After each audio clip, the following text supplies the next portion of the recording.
హిందూ మత విశ్వాసాలపై సుప్రీంకోర్టు కీలక వ్యాఖ్యలు చేసింది. హిందూ మతం అంటే ఒక జీవన విధానమని అభివర్ణించిన ధర్మాసనం, హిందువుగా నిరూపించుకోవడానికి గుడికి వెళ్లాల్సిన అవసరం లేదని, గుడిసెలో దీపం వెలిగించినా చాలు అంటూ స్పష్టతనిచ్చింది. కేరళం రాష్ట్రంలోని శబరిమల ఆలయం సహా పలు దేవాలయాల్లో మహిళల ప్రవేశంపై బుధవారం సుప్రీంకోర్టులో విచారణ జరిగింది.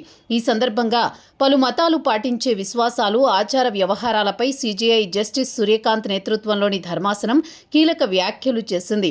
కేసుకు ఉన్న ప్రాధాన్యం దృష్ట్యా మొత్తం 9 మంది న్యాయమూర్తులతో కూడిన ధర్మాసనం విచారణ జరిపింది. ఈ సందర్భంగా జస్టిస్ నాగరత్న చేసిన వ్యాఖ్యలు సోషల్ మీడియాలో వైరల్ అవుతున్నాయి.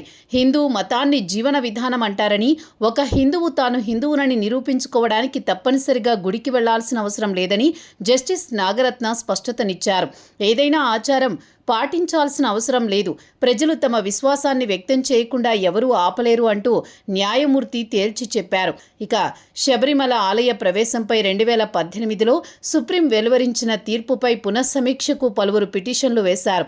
గతంలో 5 న్యాయమూర్తుల ధర్మాసనం ఈ అంశంపై విచారణ జరిపింది. 10 నుంచి 50 ఏళ్ల మధ్య వయసున్న మహిళలను ఆలయంలోకి అనుమతించకపోవడం రాజ్యాంగ విరుద్ధమంటూ 4:1 మెజారిటీతో అప్పట్లో ధర్మాసనం తీర్పునిచ్చింది. ఈ తీర్పును సవాల్ చేస్తూ పలువురు అప్పీల్ చేయగా 9 మంది న్యాయమూర్తుల ధర్మాసనం విచారణకు సీజేఐ ఆదేశించారు.